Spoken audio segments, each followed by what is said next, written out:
I stared at the confirmation screen on my phone. $5,000. Sent. It was the final tuition payment for my sister, Lauren. The last installment of a $36,000 debt I never signed up for, but somehow inherited anyway. For 3 years, that number had been a noose around my neck, tightening every semester. Now, finally, the balance was zero. I didn't feel happy. I felt light. The kind of light you feel when you finally put down a heavy pack after hiking miles in the wrong direction. I pulled into the driveway of my mother's condo, the high-end, gated fortress. I paid the homeowner association fees for expecting quiet, maybe a thank you, maybe just silence. Instead, I saw the front door wide open. Black garbage bags lined the hallway like body bags. My clothes, my books, my life, wrapped in plastic and tossed aside. I walked in. My mother, Kathleen, was standing in the living room, directing her boyfriend, Patrick, as he dismantled my bookshelf. Patrick didn't even look up. He just kept unscrewing the frame, humming to himself. "What is this?" I asked. My voice was calm, too calm. Kathleen turned. She was holding a glass of red wine, the expensive kind I'd bought for her birthday last week. She smiled, but it wasn't warm. It was the smile of a landlord evicting a tenant who had outlived their usefulness. "Oh, good, you're here," she said, swirling the wine. "Patrick needs the room for his home gym. You don't need it anymore, right?" I blinked. "I live here." "Not anymore," she said lightly. "Lauren's tuition is paid. Your job is done. Get out." The transaction was complete. I had served my purpose. "You can't be serious," I said. "I paid the rent this morning." "Consider it a parting gift," she laughed. "Now go. You're cluttering up the place." I stepped forward. "I'm not leaving until you explain why you're throwing me out the second the check cleared." Her smile vanished. Her eyes went hard shark eyes, dead and cold. I said, "Get out." She lunged. Her arm snapped forward, and the wineglass left her hand. It shattered against my cheekbone. Red wine splashed across my white shirt like blood. A shard of glass sliced the skin just below my eye. The sting was sharp, immediate, and hot. My pulse didn't even spike. Panic is a reaction to the unexpected. This was just the final shipment arriving at the wrong dock. I touched my cheek, looked at the blood on my fingers, and felt something inside me snap. Not a break. A realignment. Patrick laughed from the floor. "Better listen to your mother, Jada. She's got a mean arm." I looked at them. Really looked at them. The woman who birthed me, and the man who was currently replacing my furniture with weights. They weren't family. They were parasites who had just realized the host was waking up. "Okay," I said. I turned around and walked out the door. "Drop a comment and let me know where you're listening from and what time it is for you right now. I'd love to know who's part of our community." The door slammed shut behind me, the sound echoing like a gunshot in the sterile hallway. I didn't stop. I walked straight to my car, the same beat-up sedan I'd driven since college because every spare dollar had gone into that condo. I sat in the driver's seat and locked the doors. My hands were shaking, not with fear, but with adrenaline. I pulled down the vanity mirror. The cut on my cheek was small, a thin red line, but the surrounding skin was already swelling. I stared at my reflection. This was it. The moment I had been subconsciously preparing for since I was 16. I reached into the glove box and pulled out a small, waterproof pouch. My passport, my birth certificate, a thumb drive with scanned copies of my tax returns. I hadn't packed a bag. I hadn't taken my clothes, but I had my identity. The smell of wine lingered on my shirt, sour and cloying. I looked up at the condo windows. The lights were on. I imagined them in there, Kathleen pouring herself another glass. Patrick testing the weight of the dumbbells he hadn't paid for. They were probably laughing, discussing paint colors for the new gym. They thought this was just another fight. Another Tuesday where Jada gets mad, drives around for an hour, and comes back to apologize for being difficult. Because that's what I did. That's what I was programmed to do. Object constancy. I remembered reading about it in a psychology elective I took years ago. It's the ability to understand that a person still exists and has value even when they aren't physically present or gratifying your immediate needs. Narcissists don't have it. To them, people are like toasters. You don't love a toaster, you love toast. When the toaster breaks, or when you're done eating, the toaster goes in the trash. I was the toaster. And the toast Lauren's tuition was done. My phone buzzed. It was Kathleen. "You're being dramatic. Come back and clean up this mess you made on the carpet." I stared at the screen. No apology. No concern that she'd just assaulted me. Just an order to clean the stain caused by her violence. Responding required an emotional investment I no longer possessed. Blocking her would be a reaction. I chose inaction. I just set the phone down. For years, I had believed that if I just paid enough, did enough, sacrificed enough, I would earn my place. I thought I was buying love, but I was just paying rent for a space in her life that was never really mine. The lease was up. I started the car. The engine sputtered, then caught. I didn't know where I was going, but I knew I wasn't going back. Not tonight, not ever. As I pulled out of the complex, passing the security gate I paid for, I felt a strange sensation in my chest. It wasn't grief. It was lighter than that. It was the feeling of a heavy chain finally snapping under tension. I touched the cut on my face again. It stung, sharp and real. A receipt for services rendered. I drove toward the highway, the city lights blurring past me. I needed a plan. I needed a place to sleep. But mostly, I needed to make sure they never saw a dime from me again. I drove for an hour without a destination, the adrenaline slowly fading into a numb, cold shock. The city lights fell away, replaced by the darker stretches of the suburban sprawl. My phone sat in the passenger seat, silent. Kathleen hadn't called. Patrick hadn't called. They weren't worried. They were probably relieved. The trash was taking itself out. I pulled into a 24-hour diner parking lot, killed the engine, and leaned my head back against the seat. $36,000. I said the number out loud, testing its weight. 36,000. It was more than my car, more than a down payment on a modest house. It was 3 years of skipped vacations, packed lunches, and overtime shifts. It was the price of admission to a family that never really wanted me. Why did I do it? Why did I keep paying even when Kathleen forgot my birthday 2 years in a row? Even when she criticized my job, my clothes, my lack of a serious boyfriend like Patrick, because I was buying safety. I closed my eyes and saw myself at 12 years old, bringing home a report card with straight A's. Kathleen had glanced at it and said, "At least you're good for something." That was the contract, signed in childhood ink. Be useful, and you get to stay. Be profitable, and you get a seat at the table. Stop paying, and you disappear. It's called fawning. I'd read about it late one night when I was trying to understand why I couldn't say no to her. Fight, flight, freeze, or fawn. When you can't fight the predator because she's your mother, and you can't flee because you're a child, you fawn. You become pleasing. You become indispensable. You pay the tuition, so she smiles. You pay the homeowner fees so she doesn't scream. You build your own cage and thank her for the lock. But the lock was broken now. The glass had shattered it. I touched the bandage I'd applied in the car mirror. It was throbbing. Good. Let it hurt. I needed to remember this feeling. I looked at my phone. Still no messages from Kathleen, but there was a notification from my bank. The auto-pay for next month's utility bill was scheduled for tomorrow. I opened the app. My thumb hovered over the cancel button. For a second, the old panic flared.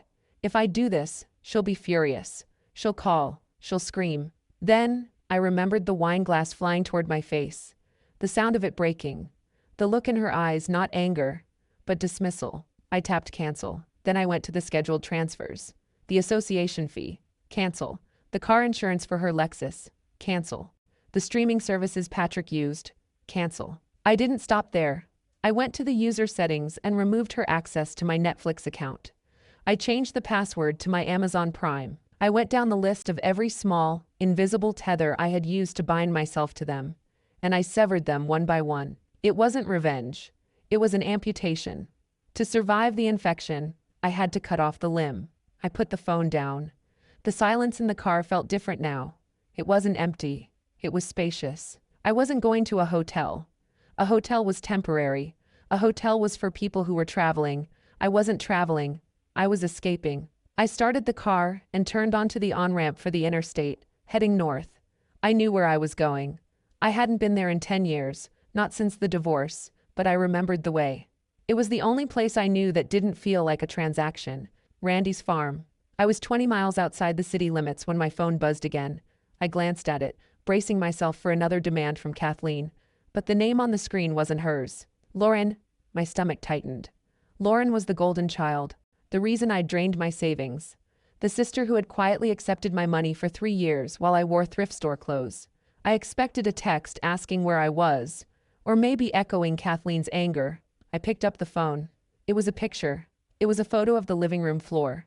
Shattered glass glittered in the flash, surrounded by the dark stain of the wine. In the corner of the frame, I could see Kathleen's foot, still planted in the same spot. Below the photo was a message. I saw what she did. I'm so sorry, Jada. I called Dad. I stared at the words, unable to process them. I called Dad. Randy. Our father. The man Kathleen had painted as a deadbeat for the last decade. According to her, he'd walked out on us, moved to the country to play farmer, and never sent a dime. I hadn't spoken to him since I was 16 because every time I tried, Kathleen would weep about how he abandoned us. Why would Lauren call him? What could he do? He was broke. He was useless. That was the family lore. Before I could type a reply, the phone rang. Dad flashed on the screen. I hesitated. My thumb hovered over the decline button. The old conditioning whispered that answering him was a betrayal of my mother. But the cut on my cheek throbbed, a reminder that my loyalty had only earned me a scar. I answered. Jada? His voice was rough, breathless. Jada, are you okay? Lauren said she hurt you. I'm fine, I said, my voice flat. I'm leaving. Where are you going? I don't know. A hotel. No, he said firmly. No hotels. Come home. Come to the farm. Dad, I can't. I don't have time for this. I need to figure out my finances. Mom just kicked me out and… I know, he interrupted. Lauren told me everything. She told me about the tuition payments. He paused, and I heard a sound I didn't recognize. A ragged intake of breath. Jada, why were you paying her tuition? Because you didn't, I snapped. The anger flared, hot and sudden. Because someone had to. Kathleen said you stopped sending checks years ago. Silence.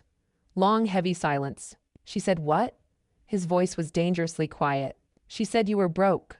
She said you didn't care. Jada, he said, and his voice broke.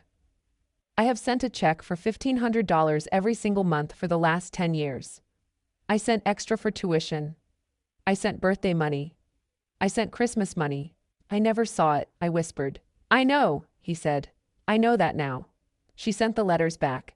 She told me you guys didn't want to talk to me. She said you were angry. She said she was putting the money in a trust for you. The world tilted. Financial infidelity.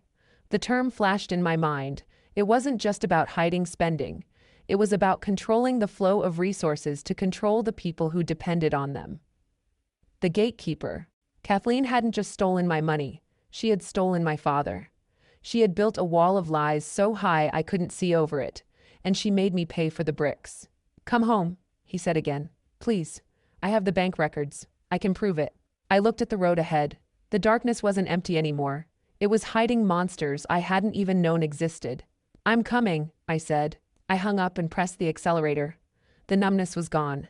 In its place was a cold, hard fury. Kathleen hadn't just used me. She had robbed me. She had played us all against each other, the martyr mother, the deadbeat dad, the golden child, and the scapegoat. But the scapegoat was coming back. And she wasn't alone. It was nearly midnight when I turned onto the gravel road leading to Randy's farm. The air smelled of wet earth and pine needles, a stark contrast to the sterile, climate-controlled scent of Kathleen's condo. The farmhouse was lit up like a beacon. As I parked, the front door flew open. Randy was there before I could even unbuckle my seatbelt. He looked older than I remembered, grayer. But his hug was solid, smelling of sawdust and rain. I've got you, he whispered into my hair. You're safe. I let him hold me for a moment, just long enough to remember what a father was supposed to feel like. Then I pulled back.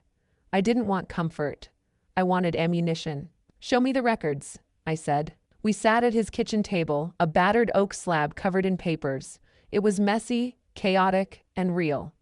Randy pushed a stack of bank statements toward me. I went through them with the cold precision of a supply chain manager auditing a failing vendor. Line after line, check number after check number. $1,500, $2,000 for tuition, $500 for Christmas, every single month. For 10 years, I sent them to a P.O. box she set up, Randy explained, his voice thick with shame. She said it was for your privacy. She said she was putting it into a high-yield savings account for when you girls were ready to buy houses. I did the math in my head. $1,500 a month for 10 years was $180,000, plus the extra tuition checks, plus the gifts. She had taken over $200,000 from him. and then she had taken 36,000 from me. She was double dipping, I said, my voice flat. She was cashing your checks for tuition, and then telling me you didn't pay so I would pay it again. Randy put his head in his hands. I should have known. I should have fought harder to see you. She told us you didn't want to see us, I said. She told us you were busy with your new life. My life is growing plants, Jada. I've been waiting for you to come home for a decade. I looked at the stack of papers. This wasn't just bad parenting. This wasn't just toxicity. This was felony fraud, embezzlement, theft by deception. We need a lawyer, I said. The next morning, we sat in the office of a family law attorney named Mr. Henderson. He was a sharp-eyed man who listened to our story without interrupting. When I laid out the spreadsheet I'd created overnight, Randy's payments versus my payments versus the actual costs, he let out a low whistle. This is substantial, Henderson said. We're looking at fraud, conversion of funds, and potentially elder financial abuse depending on how she positioned the spousal support. I don't care about the spousal support, Randy said. I want Jada's money back. We'll get it all back, Henderson said. But we need to move fast. If she realizes you two are talking, she might try to hide the assets. She won't realize, I said. She thinks I'm at a hotel crying. She thinks she broke me. I pulled my laptop out of my bag. I need to draft a demand letter. But not just for the money. For everything. I spent the next hour working with Henderson, drafting a lawsuit that was less a legal document and more a tactical nuke. We listed every stolen check, every fraudulent claim. We attached the photos of the text messages where she claimed Randy was a deadbeat. When we were done, Henderson looked at me. You're very calm for someone who just found out their mother is a criminal. I'm not calm, I said. I'm organized. I looked at Randy. She's going to come for us. When she realizes the auto pay is off and the money is gone, she's going to come here. She knows this is the only place I'd go. Randy's jaw set. Let her come. This isn't her condo, Jada. This is my land. And she has no power here. We drove back to the farm. I spent the afternoon helping Randy in the greenhouse, potting seedlings. The feel of the dirt on my hands was grounding. It was real work, creating real life, not the artificial performance Kathleen demanded. As the sun began to set, I saw a cloud of dust on the horizon. A black Lexus was tearing down the gravel road, driving too fast. She's here, I said. Randy wiped his hands on a rag. Stay behind me. No, I said. I stood up, brushing the soil from my jeans. I'm done hiding. I walked out to the driveway just as the Lexus skidded to a halt. Kathleen got out, looking out of place in her designer heels and white pants. Patrick was with her, looking annoyed that he'd been dragged into the country. She marched toward us, her face twisted in a snarl I knew well. You ungrateful little brat, she screamed. You canceled the utility bill. You canceled the insurance. She didn't even look at Randy. She didn't see the man she'd robbed for a decade. She only saw me, the broken appliance that had dared to unplug itself. I did, I said calmly. Turn it back on right now. And transfer me the rent money you owe for this month, or I swear to God I will call the police and tell them you stole my jewelry. It was such a tired, predictable threat, the kind of thing that used to make me panic. Now, it just sounded pathetic. You're not calling anyone, Kathleen, Randy said. His voice was deep, resonating from his chest. She stopped. She finally looked at him. For a second, I saw a flicker of fear in her eyes. Stay out of this, Randy, she spat. This is between me and my daughter. No, I said. It's between you, me, and the forensic accountant we just hired. I reached into my bag and pulled out the manila envelope Henderson had given me. You're trespassing, I said, and you're about to be served. Kathleen stared at the envelope in my hand. For a moment the silence was absolute, broken only by the wind rustling the pine trees. Patrick shifted his weight, looking from me to Randy, his earlier arrogance replaced by a dawning realization that he was in over his head. What is that? Kathleen demanded, though her voice wavered. She didn't reach for it. It's a lawsuit, I said, stepping closer. For fraud, embezzlement, and conversion of funds. We know about the checks, Mom. We know about the post office box. We know you've been stealing from Dad for 10 years. Stealing? She laughed, a high, brittle sound. I was managing our finances. I was protecting you girls from a man who abandoned you. I didn't abandon anyone, Randy roared.